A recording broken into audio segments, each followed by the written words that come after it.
Bismillahirrahmanirrahim. Elhamdülillah ve salatu vesselamu ala Resulillah ve ala alihi ve sahbihi ve men vala. Assalamu alaikum, hürmetli qarindoshlar.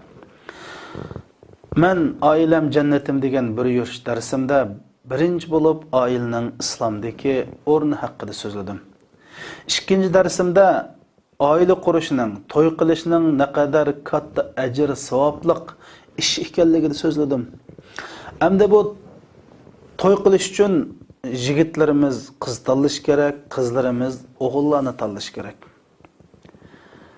Dinimiz oilaning sog'lom bo'lishini, inoq ittifoq bo'lishini targ'ib qilganlikdan shundoq oila qurish uchun cho'qim yigitlarimiz qizlarni tanlab olish kerak. Yigitlarimiz qizlarni qanday tanlaydi degan temada ikki dars so'zladim. 5-chi darsimda qizlarimizmi yigitni qanday tanlaydi, o'zi tegmoqchi bo'lgan yigitlarda qanday shartlar tepilish kerak bu haqida so'zladim. Bugunmi mush oilaga aloqador darsimni so'zlayman. Bu darsmi mush tanlashda yanil ehtiyotchan bo'lib, mush oilaning vayron bo'lmasligi, bolalarning yetim bo'lmasligi uchun yana bir tushunib olishga tegishli muhim bir tema ustida to'xtalamiz. İnsanlar nima deb to'y qildi? O'g'illar nima deb o'ylandi? Qizlar nima deb aytdi?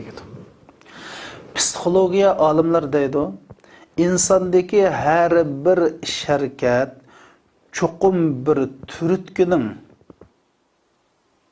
ta'siridan bo'ldi. Cho'qim harakat insonning ko'nglidagi bir muddao maqsadninki natijasi deydi.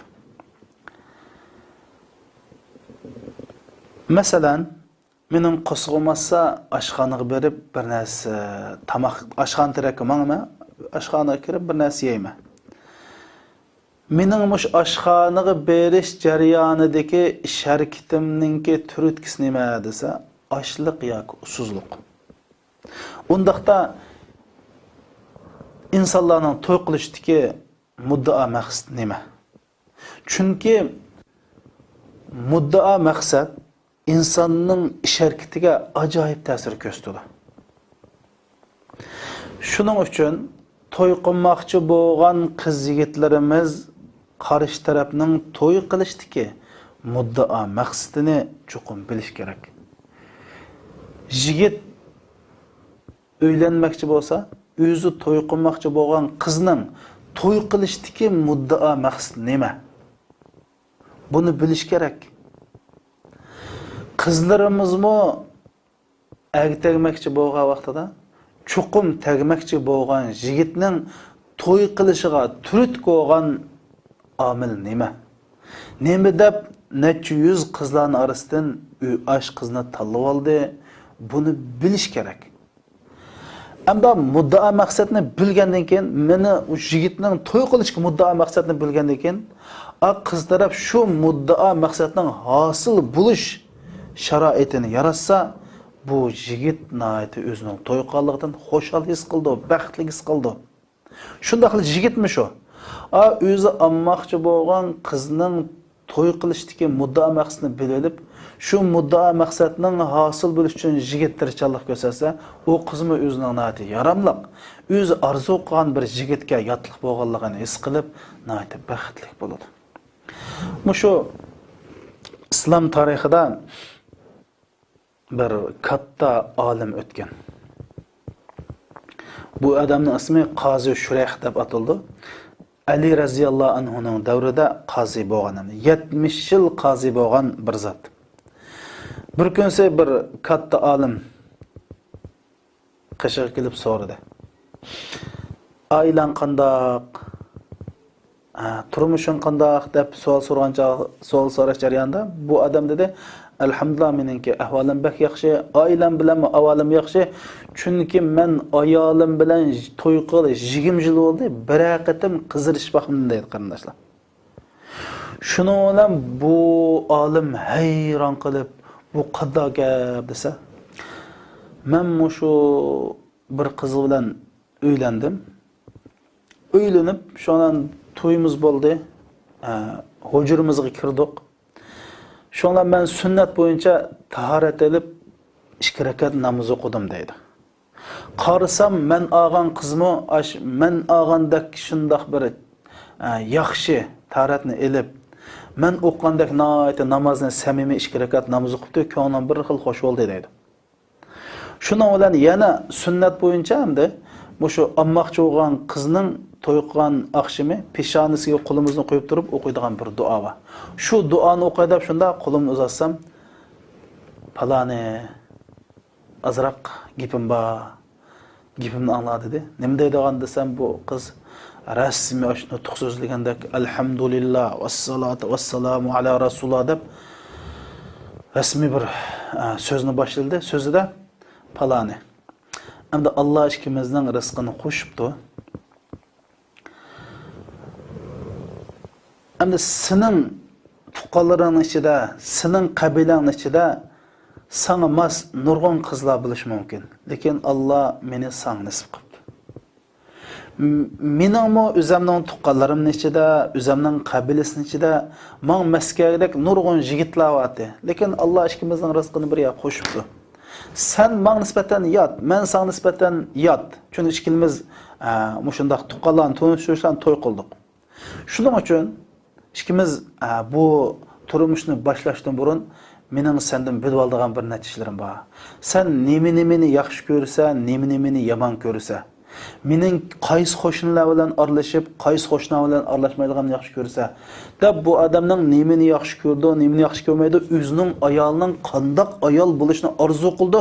Mushu vaqtda bir necha savol so'radi mendan, shunlar menmi rasmiy bir ayolga uchratdim, alhamdulillah, aqli shu hijab joyida ekan deb. Endi siz bu nurg'un savollarni qo'ydingiz.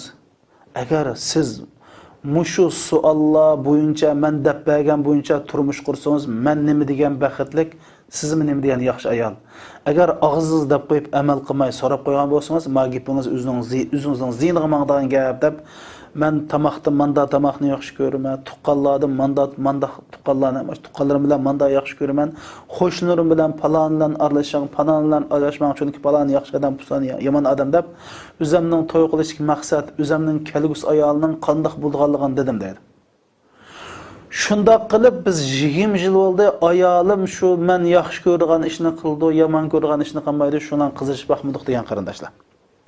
Bu Shurayh qozining 20 yillik ayoli bilan o'tgan hayoti mushno bilan boshlangan.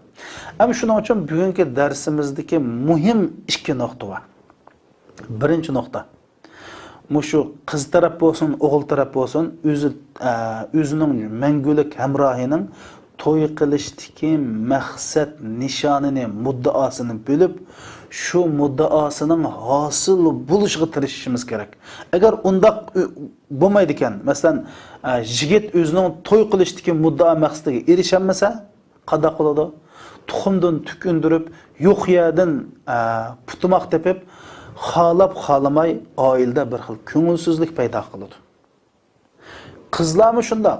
Çoxum qizmi to'y qilishdagi muddaosidan, to'y qilishdagi maqsad nishonlari bilan, bosh to'y qilishi turut qo'ygan ish bilan to'y qilgan ekan bu yigitdan bu narsani topolmasa, oiladan bu narsani topolmasa, yo'q yerdan putoq chiqarib, tuxumdan tukun mindirib degandek, oilada bir xolab xolamay ko'ngilsizlik paydo qildi. Shuning uchun ikkala taraf, qarshi tarafning to'y qilishdagi muddao maqsadini bilib, shuning hosil bo'lishiga, shuni qondirishga biz tirishishimiz kerak.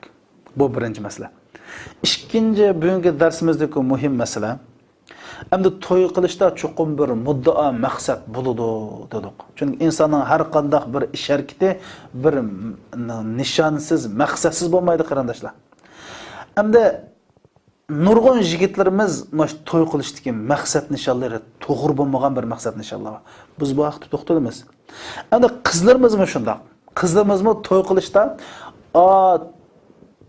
to'y qilishdagi maqsad nishonlari amaliyotga uyg'un emas, aqlga sig'maydi, reallikdan bak yiroq nishon maqsadlarni qilib oladi.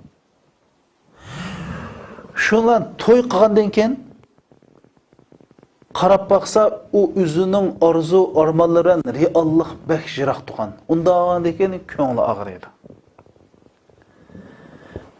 Ana bu ders nima deydi desa, mayli qiz bo'lsin, mayli yigit bo'lsin, to'y qilishdagi muddao, maqsad, nishonlari reallikqa uyg'un bo'lishi, aqlga sig'ishi, amaliyotga yaqin bo'lish kerak.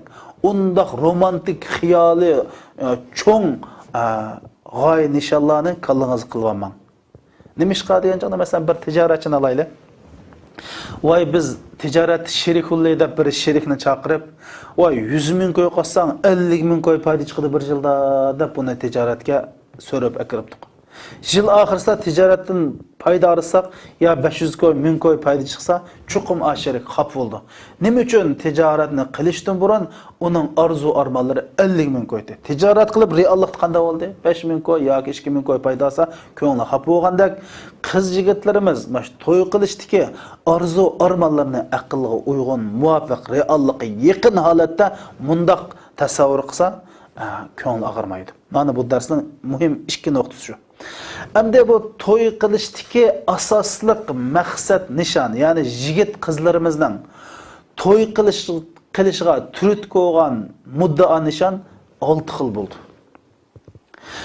Har qanday bir insonda mush 6 xil turtkining hammasi tepilishi mumkin. Ba'zilarda 5 tepilishi mumkin, ba'zilarda 4, ba'zilarda 3, ba'zilarda 2, ba'zilarda 1 so'sim tepildi. Bu nishonsiz kishilar to'y qilmaydi. Uning birinchisi qarindoshlar, birinchisi nima desanglar, diniy turtki ostida to'y qilish. Ikkinchisi ijtimoiy turtki ostida to'y qilish. Men buning hammasini tafsilotini deb beraman. Uchinchisi jinsiy turtki ostida to'y qilish. To'rtinchisi nasl qoldirish turtki ostida to'y qilish. Beshinchisi bir psixik ehtiyoj zaruriyatidan to'y qilish. Oltinchisi har xil muddao nishon maqsad bilan to'y qilish. Mush doira ichidan chiqmaydi endi. Men inshaalloh bu vaqtda hammasini tafsili sizlarga bayon qilib bermayman. Nurg'un yigitlarimiz mush diniy turtkining turtkisi bilan to'y qildi. Qizlarimizmi ham shunda. Chunki ular biladi. Qur'on o'qigan vaqtida va ankihul ayama minkum was-solihina min ibadikum degan oyatni o'qiydi. Sizlar o'ylanmaganlarni o'ylab qo'yinglar, to'y qilib qo'yinglar degan oyatni o'qib, dinimizning bu to'y qilishga rag'batlantirganligini bilib, Rasul sallallahu alayhi ve sellem'nin ya ma'şarash shabab man istata'a minkumul ba'a falyatazawwaj. Ey yoshlar guruhi, sizlarning imkoniyatini yarbas to'y qilib olinglar degan bu hadisni bilganlikdan dinimiz to'y qilishga rag'batlantirdi ekan. To'y qilaylik deb, mana to'y qilgandan keyin nurg'un harom namahramlardan saqlandi, namahram gaplarni anglashdan, ko'rishdan saqlandi. Dini mukammallashidi. Mushu sebepler bilen bular to'y qildi. Nima uchun? Chunki to'y qilish yer shariki Allohning qonuniyati. Payg'ambarlarning sunnati.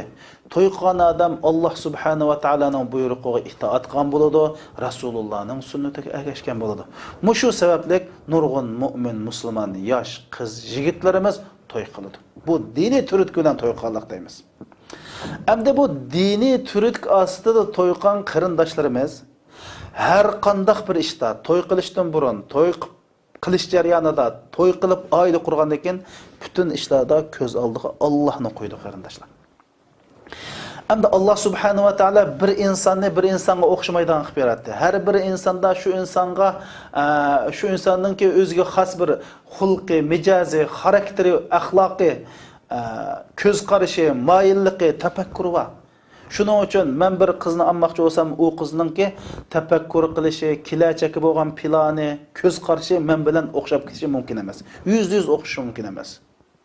Anda bo'lgandan keyin mayli qiz bo'ling, mayli yigit bo'ling, shu haqiqatni tushuningki, siz tagmoqchi bo'lgan, siz olmoqchi bo'lgan juftingiz mumkin emas 100% sizga tafakkur qilish, masalalarga bo'lgan qarashi, kelajakka bo'lgan plani, o'ylashi sizga o'xshab ketmaydi.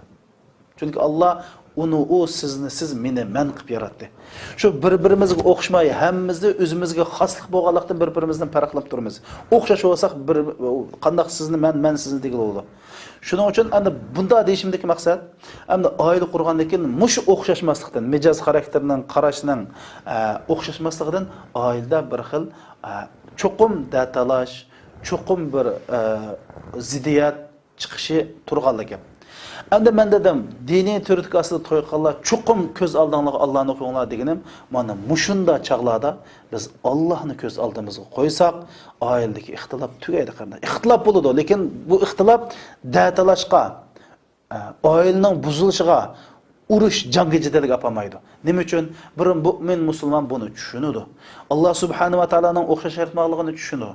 Bir-birimizga hurmat qilinglar deganini biladi. Shuning uchun qarindoshlarimiz mush masalaga diqqat qilish kerak. Masalan, ayol bir ishni yaxshi ko'rdi ekan, er yaxshi ko'rmaydi ekan. Ayol qanday qilish kerak? Masalan, ayol davomli og'in qiz do'stlari bilan sayohat qilishni yoki bir yerda o'tirib tomoq yeyishni, o'zaro berib kelib qilishni, shuni ko'p qilishni yaxshi ko'rdi ekan. Er bo'lsa buni yaxshi ko'rmaydi ekan. Ayol nima deyish kerak? Men bu masalani erim bilan chiroyli paranglashman. Agar kunlarning o'tishi bilan yo'ldashimning qalbida o'tib qolsa, bu ishni qilaman. Bo'lmasa, o'zimning nafsiga jugan selib, hayverib, erimningki rizoligi uchun. Chunki erim rozi bo'lsa, Alloh rozi bo'ldi ekan, men uyimning xotirjamligi uchun bu ishni voz kechishman deyish kerak. Dal aksicha arnim deb o'ylash kerak. Alloh subhanahu va taolo buning xarakterini shunday yoritibdi. Qilayotgan ishi agar Qur'on, hadisga, shariatga, axloq xilof bo'lmasa, men xohlamsam qismayla emasmi? Chunki u o'zguchilik odam, o'zguchilik xususiyati, xarakteri, o'zguchiligi bor emasmi? deb Alloh rizoligidan ko'z tutib turib, bir-biriga yo'l qo'yish kerak. Chunki bizda to'y qilish maqsad Alloh rizoligi deb to'y qildik. Hamda mushunda bo'lgan vaqtda qarindoshlar, masalan, mening mash oildi uchun tatgan jafolarimning hammasi, tapgan pulim, chapgan ketminim, qilgan tijoratim, uxlamay mush oila uchun tirishqanligimning hammasiga Alloh ajr urdi. Hatto ayolimning og'ziga sep qo'ygan tomoq ajr urdi, eppagan kiyimga ajr urdi, yuzgan hammasiga Alloh ajr berdi, ham ajr berdi degan uqum bo'yicha yashasa, ayolmi mening mash erimni kulimsirab kutib olganlarim, piyolasiga choy qo'yganlarim, tartib suv olganlarim, bolalarni yaxshi tarbiyalaganligim, oilani bir yaxshi qarg'anligimga Alloh menga mujohidlardek, Alloh yo'lida pul xarjlagandek mushtaq katta ajrni berdi, ham berdig'ini rost. Mushu uqum bilan mushunda oila bo'lsa, bu oila bir malaiki, farishtalarning oilasidek oila bo'lib ketadi qarindoshlar. Shundaq bir yaxshi kayfiyatli, baxtli oila bo'ladi. Bu oilaga Allohning rahmati yog'adi. Bu oilaga Alloh inoqlik beradi. Bu oilada muhabbatga to'lgan bir oila bo'ladi. Uning aksicha yigitninki to'y qilishga turtib qo'ygan narsa din ekan. Qizning to'y qilishga turtib qo'ygan narsa boshqa bir muddao ekan. Mana bu yerda chatoq chiqadi. Shuning uchun sizning to'y qilishdagi maqsadingiz diniy bo'lsa, muddao to'y qilish turtib qo'ygan ish din bo'lsa, qarindishim buni chuqum o'zingizning ayoliga, yo'ldashga buni eskarting. Buni dan. Bunda bo'lgan vaqtida hatto oila ittifoqi dedi. Bizda bu darsni so'zlashki maqsad ikki taraf birisining to'y qilishdagi muddao maqsadini o'qib, shuni hurmat qilib ittifoq oila qursin dedi. Agar to'y qilishdagi maqsadi diniy muddaosi, ya'ni to'y qilish turib turgan masala din bo'pti, lekin ojizkan, suskan. Aslatan buni qilsam anda savab bo'ldi, Alloh ajr beradi, oilamiz barakatli bo'ladi, oilamiz inoq bo'ldi deb bir-birimizni eslatishimiz kerak.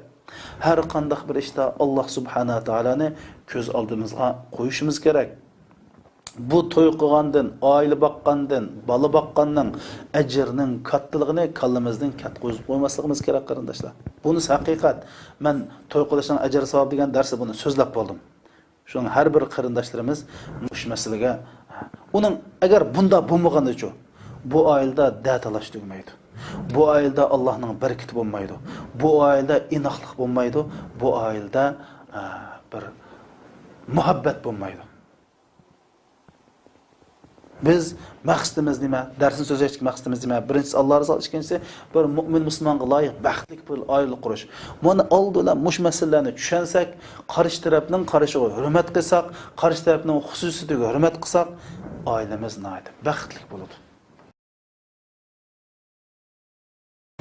Nurg'un yigit qizlarimizning to'y qilishiga turtki bo'ladigan yana bir omil bo'lsa, mash ijtimoiy turtki.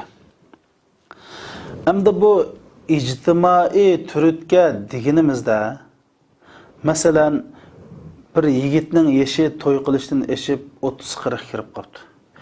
Yoki qizlarimizmi to'y qilish yashidan eshib 25, 30, 35 ga kirib qoldi.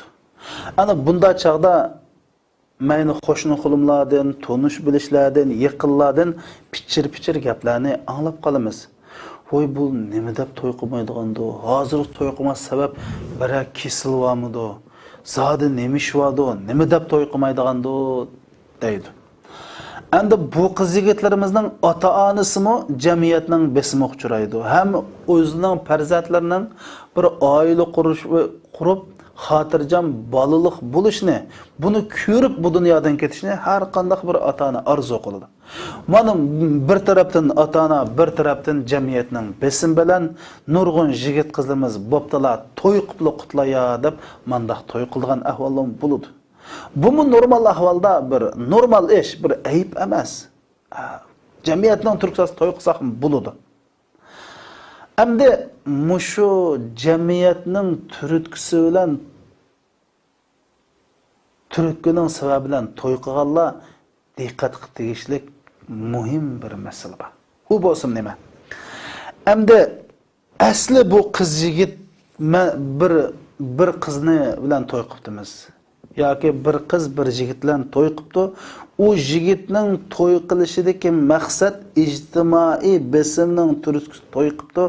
Demak, o bola mush ijtimoiy aloqada, ijtimoiy turmushda mush ijtimoiylik ko'ngil bo'ldi degan gap.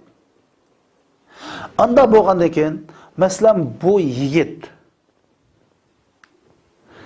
mush ijtimoiy ishlarda ayollarni ma'lum bir tarafga yetaklashi mumkin. Chunki ijtimoiylik bek ahamiyat berdi bu yigitning xarakteri shu. Masalan, onun ayolning o'zining qo'ldan tutib, shashani aylandigan, ya sorunda bir shariat xilop bo'lmagan sorunlarga boradigan, nega bas ayolni evaldigan, ish qilib yigit o'zi yaxshi ko'radigan bir ijtimoiy munosabatga ayolini tang berishni, ayolning o'zi bilan tang mushujatda masni yaxshi ko'radi. Bu chaqda mush qiz iri shu qizni yomon yo'lga, shariatga xilop, axloqqa zid yo'lga boshlamasa, erining mush muddao maqsadini amalga oshirish kerak. Shundaqla, masalan, eri bu ayoldan paloni insonlar yaxshi emas, axloqi nachar, onlarni ijtimoiy aloqa qilma desa, qilmaslik kerak. Yani mush yigitning ijtimoiy aloqador ishlarda nemini yaxshi ko'rdi, nemini yomon ko'rdi, nemişlar degan qatorliq ba'zi ishlarni qiz shu yigitningki qarishiga hurmat qilish kerak, shariatga, dinimizga xilofli bo'lmasa. Shundaqlam erlarmi mushundaq ijtimoiy besim asli to'y qilgan qizlar bilan to'y qilib qolsa, agar shu qizning to'y qilishiga shundaq bir narsa turib ko'p to'y qilgan bo'lsa, bu qizning bu xarakteriga hurmat qilish kerak. Masalan, bu qiz odatda mushundaq ijtimoiy aloqada do'stlar bilan berib kelish qilish, uylarga mehmon chaqirish, kollektiv mehmonga berish degandek mush ishlar bor ekan. Agar bu ishlar shariatga xilof holatli bo'lmasa, buni yo'q qo'yish kerak. Masalan, qiz kollektiv sayohat qilishni yaxshi ko'rdi ekan. Buni yaxshi ko'rmaydi ekan. Endi mush sayohat qilishi bir insoniyatga foydali, dinga foydali ish bo'lsa, ermo azroq yo'l qo'yish kerak. Nima uchun? Chunki shariat xilof ish qilmadi. Asli bu qiz mushunaq ijtimoiy besim asli to'y qilish, mush ijtimoiy ish kelgancha mushni yaxshi ko'rdimdi. Bizning demoqchi o'zim mush taraflarda ayollar mushni tushunib, to'y qilishdagi muddao, nishon, maqsadlarini tushunib, mush holat to'y qilgan vaqtida bu oila baxtli bo'ladi. Mushni tushunish kerak demoqchi qarindoshlarimiz. Әмді нұрғын қыз егетlerimizдің той қылышыға түріткілдіған үшінші себеп болса, cinsi түрітке. Allah subhanahu wa ta'ala қыз егетlerimizden yaratқан vaqtida oğullarının qızға mayil buluşdak, qızlarımızның әрләргә, jigitlərgə mayil buluşdak xarakteri bilan yaratdı. Her qandaq bir sağlam yigit özüdə qızlarga mayillik degan bu bo'lmasa, yoki qizlarimizda, sağlam qizlarimizda yigitlarga mayillik bo'lmasa, demak doktorxonaga berib davolanish kerak. Allah subhanahu va taolo bizda bu xarakterni yaratdi. Allah qiz yigitlarda bu shahvatni qildi. Lekin buni to'g'ri yo'l bilan hal qilishning chorasini bizga deb berdi. U bo'lsa-mu halol nikohlanish, halol to'y qilish.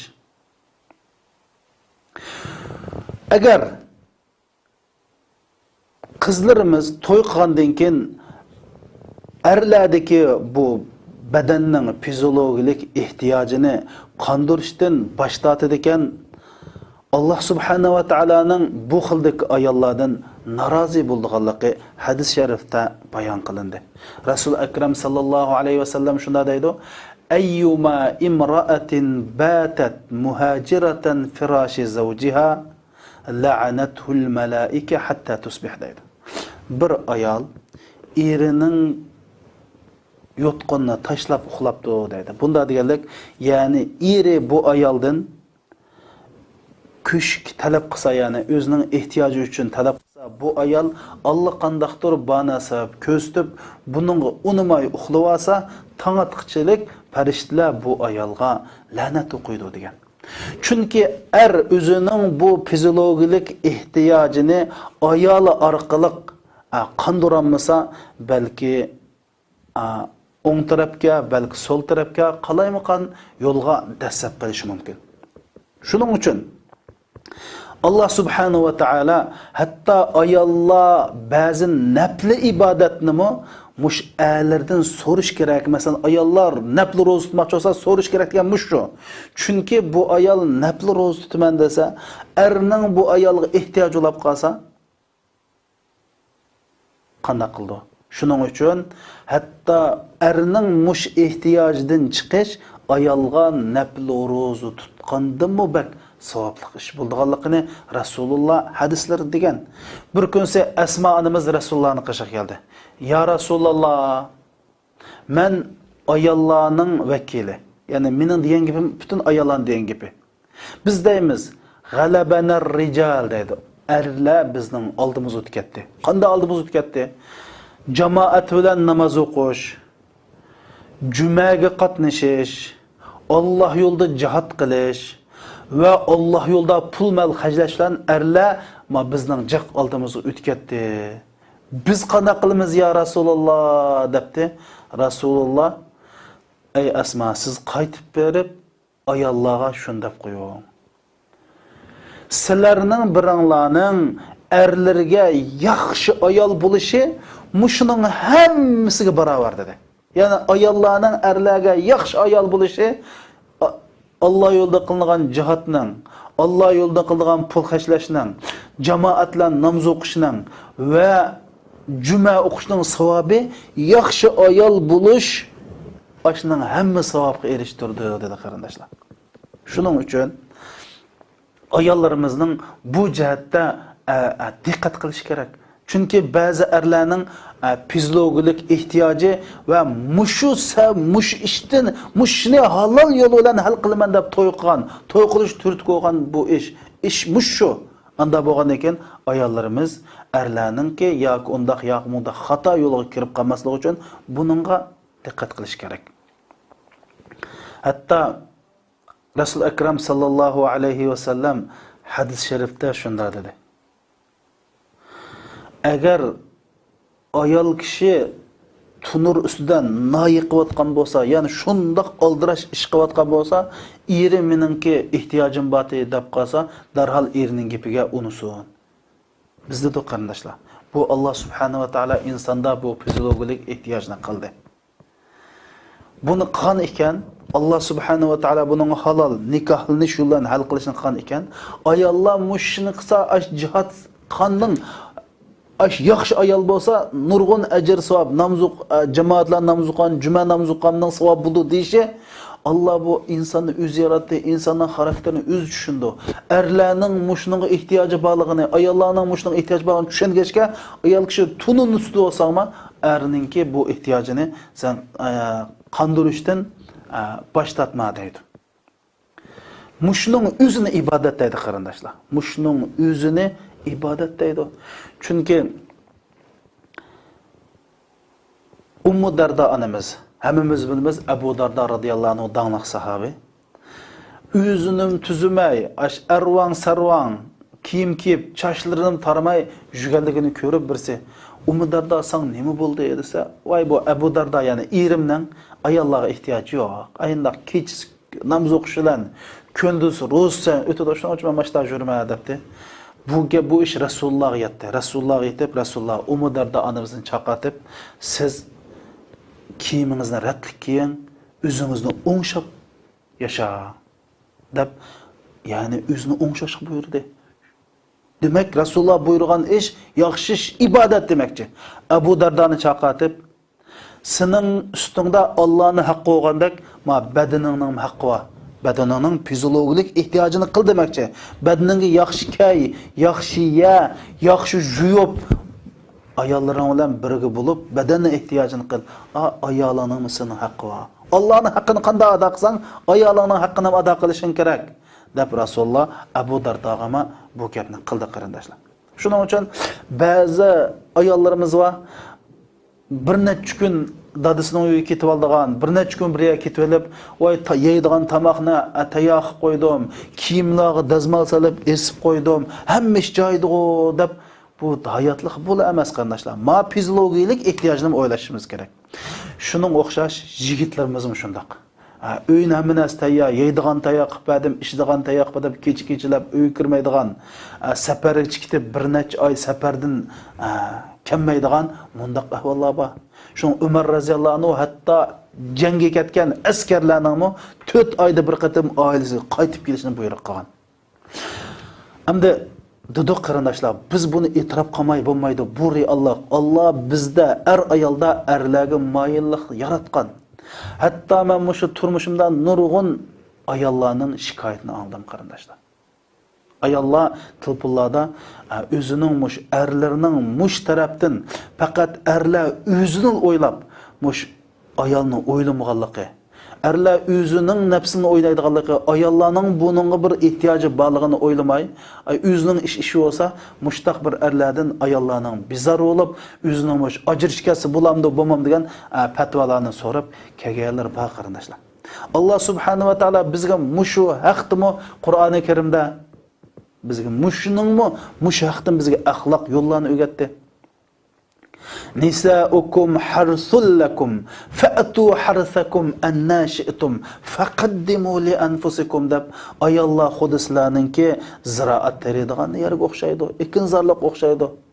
Shuning uchun Alloh harom qilmagan holatda qandoq ayollar bir-biringlardan huzurlansanglar bo'ladi deb bo'lib, erlar sizlar mush jinsi münasebetinin oldida bir muqaddimisini qilinglar deb mushni o'rgatdi Qur'oni Karim.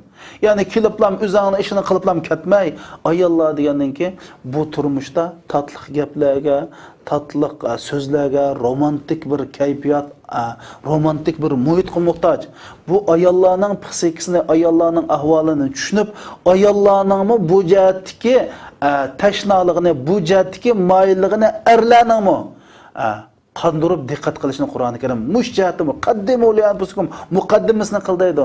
Nurg'un erlar o'zini o'ylab, o'zining bir nafsini, o'zining ehtiyojini chiqilib ayollarni xuddi bir uydagi bir ash'arninki ehtiyojini chiqadigan bir uskunning qatorida ko'rdigan manda ahvollar. Bu bo'lmaydi qarindoshlar.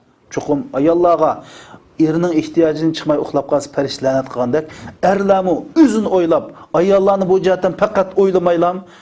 Bunda qilsa, bu erlarga Allohninki rahmati yog'maydi, balkim Allohning g'azabiga uchraydi. Balki ayolning boshqa har xil o'ylab, balki mush ayolning xato yo'lga qilishga arsa bo'lish mumkin. Shuning uchun buni diqqat qilish kerak. Endi bu masaladagi muhim nuqta, muhim masala bo'lsa, faqat mushu jinsiy ehtiyojini qondiruvchi to'y qilish bu bo'lmaydi qarindoshlar. Bu bir hayvoniy xislat. Bizda bu diniy yoki ijtimoiy boshqa tarafni o'ylamaylam, mushunda da bir to'y qilsak, statistikaga asoslanganda mushundaq to'y qilganlarning 90% ning uyi vayron bo'lgan qarindoshlar. Chunki turmush jinsli emas. Turmush buli emas. Hayotlikda insonlarningki boshqa muhabbat, sevgi, bir-birini qadrlash, bir-birini hurmatlash, yaxshi oila qurish, yaxshi farzand tarbiyalash, bir ma'naviy turmush bor bu yerda. Hammani buning qartib olgan oilalar vayron bo'ladi. Buni yaxshi tushunishimiz kerak. Endi bu darsimizning asosli temasi yana kelib, qarshi tarafning to'y qilishdiki to'y qilishiga turtki bo'lgan omilni tushunib, bu omilning amalba amalga ish uchun qarshi taraf, ya'ni hamrohi tirish kerak dedik. Mana muhim nuqtamiz shu. Shuning uchun ayolning mushu jihatdagi ahvolini yaxshi tushunib, shuning hosil bo'lish uchun biz tirishchilik ko'rsasak, oilaning xotirjam, baxtli o'tishiga nihoyat zo'r foydasi bor qarindoshlar.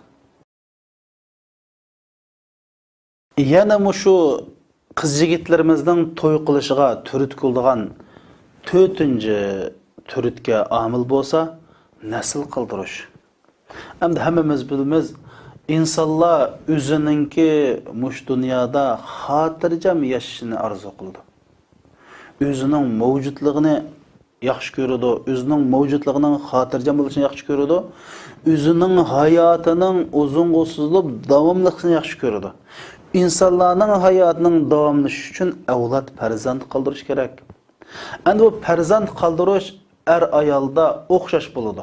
Ya'ni bu bir xil insonning vujudidagi bir arzu. Shuning uchun farzand yo'q oila osonlan vayron bo'ladi. Bo'libmi onalarning ona bo'lish arzusi pek yuqori bo'ladi. O'zining endi bir umoq tatliq bo'lib bolasi ana apa desa yuraklari yayrab ketadi. Hatta şu balla tarat qilsa, mening balam bek tatliq umoq tarat qildi, shu taratdimi huzurlangan ananing qalbi bu. Va mening balamning u necha kun bo'lgan tarat qilmagan, tarat qilib berdi deb xo'shalab ketdi bu ana. Xuddi uyga bir atir chechib, uyning havosi boshqadan mizlik bo'lib ketgandek huzurlanib ketdi. Chunki bu ananing qalbi. Shuning uchun dadalarmi o'zining balasi tunji qitim dada deganda har bir dada deb inaklarni boshlaridan silg'a vaqtida bu boshqacha bir huzur, halovat huzurlandi. Balları cho'ng bo'lib qo'ldagi xizmatni elib, voy dada deb qizlar bir-biriga choy akilib, osh etib bersa, xuddi butun olam shuningdek xo'shal bo'ladi. Shuning uchun insonlarda bir nasr qoldirish, avlod qoldirish istiki bilan to'y qildi. Bu biz esil ish. Lekin mening demoqchi bo'lganim bu yerda mushu turtkilan to'y qilgan qiz yigitlar mushu orzusiga erishamay qolsa, o'zini bir baxtsizlik his qilib qoldi. Shuning uchun agar yigitlarimiz to'y qilgan chog'da men to'y qildim, men balliq olmoqchi, lekin 5 yildan keyin 10 yildan keyin deb balliq bo'g'is bor ayollarga shart qo'ysak bo'lmaydi. Shundaqla ayollarimizmi to'y qilgan vaqtida bu to'y qilgan yigit mushtaq ko'p balaliq bo'lishni orzu qildigan bir yigitga tekkan bo'lsak, bu yigitning orzuni amal va amalga oshirmasak, oilada bir xil bu yigit o'zining orzusi amalga oshmaganligini ko'rgandan keyin xalab xalimay bu yerdan putoq chiqarib, bu yerdan tuxumdan tukundirib, uyda bir xotirjamsizlik paydo qildi. Balki qaytadan o'linish yoki ajrashib ketishdak ehtimollar kelib chiqadi. Shuning uchun har bir taraf o'zininki hamrohining mushu maqsadda to'y qilganligini bilsa, buningga hurmat qilib, buni tushunish kerak.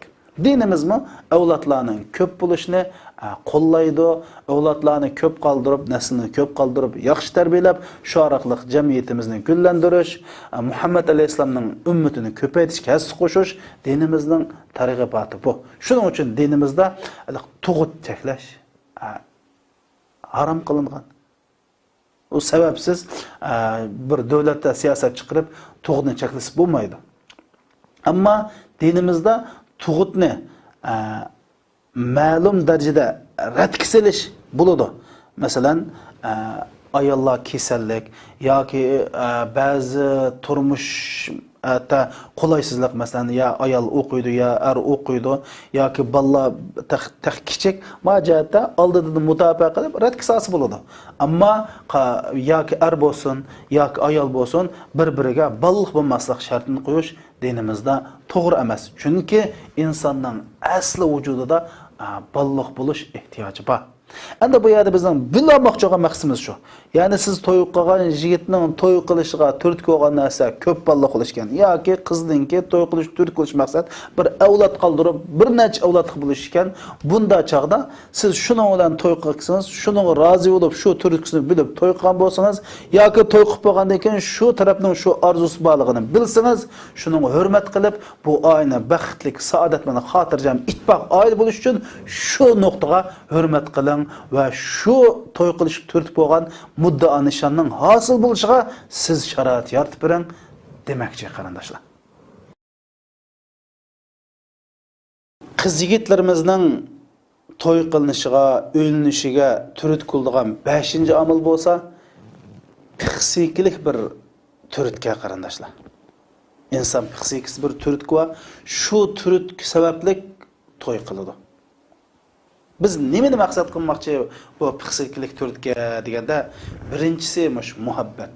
İnson söýüşke, söýülüşke muhtaç. Nima uchun? İnson nimidan iborat?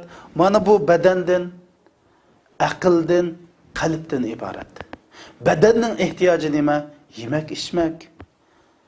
Aqlning ehtiyoji nima? Ilm, ma'rifat. Qalbning ehtiyoji nima? Söýüş va söýülish qarindoshlar. Şunun için bir insan öz millet içinde söyleyişini yaxşı görürdü. Özünün etrafındaki kişilerinin içinde süyümlük buluşunu yaxşı görürdü. Dostlar içinde süyümlük buluşunu yaxşı görürdü. Aile içinde süyümlük buluşunu yaxşı görürdü. Bu insanda bulgan tabii normal ahval. Endi biz mush masalaga mayli er bulayli, ayol bulayli, mana mushuningga qattiq diqqat qilishimiz kerak. Bir oilani baxtli qildigan yoki baxtsizlik qildigan muhim nuqtadan biri. Nurg'un insonlar mushuni deb to'y qildi qarindoshlar. Bu insonningki bir muhabbatga muhtoj bo'lishi, tamoqqa, yemek, ichmakka muhtoj bo'lgandan bak muhtoj. Unda bo'lgandan keyin sizning eng yaxshi ko'radigan adamınız, eriniz bo'lishi, erlarning aldi bilan muhabbatimizni beradigan kishi ayol bo'lishi kerak. Hatta Rasul Akram sallallohu alayhi va sallam o'zining eng yaxshi ko'radigan odami Oyisha ekanligini butun xalq olamiga dedi. Amr ibn al-As radhiyallohu anhu Rasulullohni qashqilib, "Ya Rasululloh, siz hammadan kimni yaxshi ko'rlar?" debdi. "Men ayolim Oyishani yaxshi ko'raman" debdi. "Men ayollarni demadim, erlardan cho" debdi. "Hammadan Abu Bakrni yaxshi ko'raman" dedi qarindoshlar. Şun Resul Ekrem sallallahu aleyhi ve sellem sizlerinin birinler bir adamni yaxshi ko'rsa men yaxshi ko'raman deb shu odamga bildirsin deydi. Shuning uchun ayollarga yaxshi ko'rsak, men seni yaxshi ko'raman desek, bu nima degan yaxshi ish? Ash Rasululloh siz kimni yaxshi ko'rlar degan vaqtda Oyishani yaxshi ko'raman dedi. Bu gapni Oyisha onamiz anlaganda qanchalik ne kadar xo'shal bo'lganligini bilamsizlar qarindoshlar. Şundaqla bizmi ayolimizni yaxshi ko'rganligini boshqalarning orasida ayolimizga desek, ayollarımizmi, erlarimizmi shuni desek, bu nihoyatda bir go'zal, yaxshi ish. Hamda ikkinchi shu psixiklik bir to'y qilish turtki bo'lgan masala qadrlanish qarindoshlar.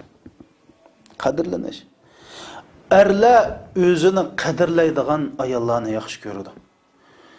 Ağaç singillarimiz şunu bilinglar, bu hayotlikda bir oilani beqib, shu bir oilani xotirjam qilish uchun nihoyat tas, oson gap emas bu.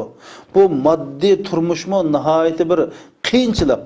Bu erlar sirtda nurg'un jafolarni chekadi.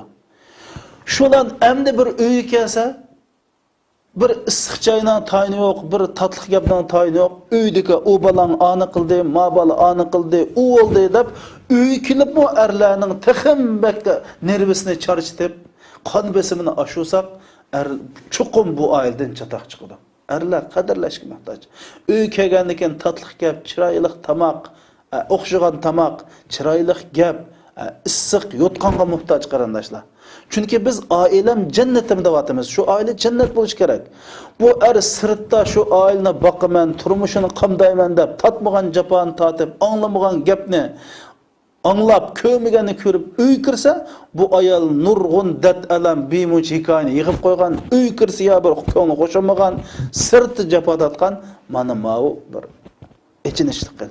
Shundaqla ayollarni taqdirlashga, hurmatlashga muhtoj. Chunki bir er ettigandan kechgacha uyda o'ltirib baqing. Bu ayol tamoq etayotgan, uyini tozalayotgan, ballarni beqayotgan, kirjiyotgan. Oho, chidab turamaysiz, sabr qilamay uydan chiqsiz qarindoshim. Oson ish emas. Shuningga erlarmi ayollarning bu xizmatini cho'qim taqdirlashga, hurmatlashga muhtoj. İkkili taraf bu mesele nihayet muhim bölüş. Bu bir ailenin baxtli bo'lishidagi maxfiy şifr qarindoshlar. Hadi bazı ayollar yoki bazı erlar maşı yolg'izlikdan qochib to'y qildi. Chunki qizlar bo'lsa otasi akalar misr chiqqan bu qiz uyda qolgan. Yigitlar bo'lsa normal, yeshi ma'lum bir yerga borgan chaqda o'zining bir yolg'iz qolganligini, bir sirdoshga, bir hamroga muhtoj bo'lganini his qiladigan tabiiy bir normal ahvol. Bu yigitlar biz shu maqsad to'y qildi. Ana bunday vaqtda yigitlar to'y qilib uzoq o'tmaylam shu uydan chiqib olgan, uy xuddi bir yotoq yoki tomoq yeydigan oshxona, nega borsa ishim bor, chiqib olgan soat 10-11 gacha uy kirmagan. Bunda bo'lgandan keyin bu uyda chuqum bir xil xolamay datalash paydo bo'ladi. Bu oilaning vayron bo'lishini keltirib chiqadi. Ayollarimiz shundoq. To'ydan to'yga, choydan choyga, onasining uyiga ketib olgan. Bir uy kirsa, talada yolg'iz, uy kirsa uningdan yolg'iz, shundan asta boshqa yerga o'zini to'g'rilaydi. Yoki bu yolg'izlikni boshqa bu tapamagan hamroydan tapamagan bu unsi ulfatni sirtin izlaydi, oildan mushunda chatoq chiqadi qarindoshlar. Shuning uchun bu masalaga mo diqqat qilish kerak. Qiz yigitlarimizning to'y qilishiga turtki bo'lgan 6-turtki bo'lsa, g'ayri normal turtki qarindoshlar. Bundaq deyishimiz ba'zilar normal bo'lmagan bir turtki ostida to'y qiladi. Endi bu turtkilar mayli qizda mayli yigiti bo'lsa, buni darhol o'ngshash kerak. Shularning birisi ba'zilar pul molni maqsad qilib to'y qiladi. Ya'ni bu odam bu yigitning puli jeqkan. Bu yigitninki dadisi boykan, oilasi boykan deb to'y qiladi. Bu yaxshi emas. Chunki Rasululloh "Iza ja'akum man tardawna dinahu wa khulquhu fazawiju" dedi. Sizning qizlaringning qishiga axloqi yaxshi, dindor, iymonli odamga to'y qilinglar dedi. Chunki pul ketadi. Boylik ketadi. U boylik bir odamda turaveradigan ish bo'lib qolsa, yeni bir odam qanday boy bo'laydi? Pul degan uningdan buningga yutkilib turdi qarindoshlar. Shuning uchun pulni deb to'y qilsak, bu oilada barkat bo'lmaydi. Bu oilada muhabbat bo'lmaydi. Ay pulni deb takkan xonim og'iz bunuga to'ydi qarindoshlar. Men bir kishi maslahat so'rab keldi ustozdan. Mushundaq bir nayti pulliq bir yosh qizimni so'rab keldi. Qanday qilsam bo'ladi ekan? Ustoz bunga javob berdi. Men sana Peygamber Aleyhisselam nasihatini qilaman. Agar dindor bo'lsa, axloqli bo'lsa, bo'lmasa bermadi ekan, bu dada uni deb bunda pulni deb bu qizni berib qo'ydi. Saq 17 kundan keyin xatini berdi qarindoshlar. 17 kun xotin qilib xatini berdi. Chunki bechora pulni tamoq qildi, puldan asli yo'q, qizni 17 kundan keyin tashladi taloqqa chiqib. Bunda ishlajaq. Biz nurg'un qiz o'quvchilarga nasihat qildik. Pulni deb tagdi, ana ay pulga zodi buni qo'liga to'yib, tillab har xil haqoratlar bilan maynatgan, osh etolmaydi ekan, tomoq etolmaydi ekan deb ko'chaga chiqib tashlayotgan qizlarni biz bilamiz qarindoshlarimiz. Shuning uchun bir qizni mo'misi shunda chiroyli, shunda axloqli, shunda dindor qizni bir odamga berdi. Pul debla bergan aniq, chunki u odam amaliyotda tuzukum mang'olmaydigan bir odam. Qanday qildi desa, to'y qilib bir bola qo'yganda eri o'ldi. Pulning hammasi qanas besib yotdi. O qizga bir mo'cham berdi, bechora qiz talada qoldi. Pulni deb to'y qilish hech qanday bir erga, hech qanday bir ayolga yarashadigan ish emas. Rasul akram sallallohu alayhi va sallam mush dinni, axloqni o'lcham qilishga bizga buyurgan. Shundaqla ba'zi yigitlarimiz pul va ayolni deb to'y qildi. Maqsad pulda. Shuni bilan pul bo'lgan ekan, bu ayolni tanlamay, pulni tanlaganlikdan bu oilada baxtli bo'lamaydi. Chunki hayotlik pulli emas, moddiy emas, ma yurak, qalb, ma'naviy bir narsa bor odamda. U to'yilmasa inson mumkin emas, baxtli bo'lamaydi. Mana mushundaq mushunda deb olgan erlar mangu baxt bo'lamaysa, mushundaq maqsad sinib qolgan ayollar u sini yaxshi ko'rmay, pulni yaxshi ko'radi, pul degandan keyin sanatni ko'chaga tashlaydi. Ba'zilar mushu obro'yli oilaning qizini elib o'zini obro'yli qilishga berildiganlar bor. Ya'ni uning nasibini yoki o mashhur odamning qizlarini elib mashhur bo'lsa, bu mu xato bir to'y qilishdagi xato muddao qarindoshlar. Men bir xabarda o'qib qoldim. Mushu arab davlatlarida bir to'y mark o'tkazadigan bir 5 yıldızlıq mehmanxona var ekan. Bu mehmanxonada taxminan 6 oy ichida 17 odam to'y qilibdi. Ana bu yer to'y qilish uchun million qo'ylab pul xarjlash to'g'ri keldi ekan. Shular 6 oy ichida to'y qilgan 17 oilani 6 oydan keyin bu mehmanxona bularga tabrik xat avatadigan bir nemisi bor ekanda, faoliyat bor ekan. 6 oydan keyin tabrik xati avatildi deb telefon etse 17 ayıldan 13 ajrışıp olgan. Hemmisi şu bir-birden noçi, bir-birden boy, bir-birden meşhur adamlar, lekin 13 ajrışıp olgan. Şunun için çokum din, ahlak en muhim ölçemlerden biri. Hem de bazılar ayalının açığını keltiriş için xutun alıdı. Yani ayalını cezalaş, açığını keltiriş, içine düşürmen deb xotun aldığanlar bor. Mana bundaq adamga har qanday qiz tegmaslik kerak. Chunki kunlarni o'tish bilan ikkisi qamlashib qolsa, sizni qo'g'laydi. Mana mushundaq to'y qilishga turtkidigan omil birinchisi diniy turtga, ikkinchisi ijtimoiy turtga, uchinchisi jinsiy turtga, to'rtinchisi nasl qoldirish turtkisi, beshinchisi psixikalik turtga. Mushning hamma turtkilar sog'lom turtga. Insonlar mash turtkisining qaysi bir turtkilan to'y qilsa bo'ladi qarindoshlar. Ammo bu turtkini mayli qiz bo'lsin, qarshi tarafning to'y qilish turtkisini bilib, shu turtkining hosil bo'lishiga muhit yaratish kerak, shuni o'tirish kerak. Ammo 6-turtkidan to'y qilib qolganlarning oilasi %100 bu diniy ta'limotga, Qur'on hadisga uyg'un emas. Hem bu aileler herkesin baxtlik bulanmaydı, bu aileler vayron bo'ladi, bu ailede bu qolgan bolalar yetim bo'ldi. Shuning uchun bu 6-xildagi bo'lmag'or turtkilar aslida to'y qilmaslik kerak. Alloh subhanahu va taolo hammamizga baxtman, saodatli oilalarni bersin. Alloh anglag'anlarimizdan foydalanishni nasib qilsin. Anglag'anlarimizga amal qilishni nasib qilsin. Assalomu alaykum va rahmatullohi va barakatuh.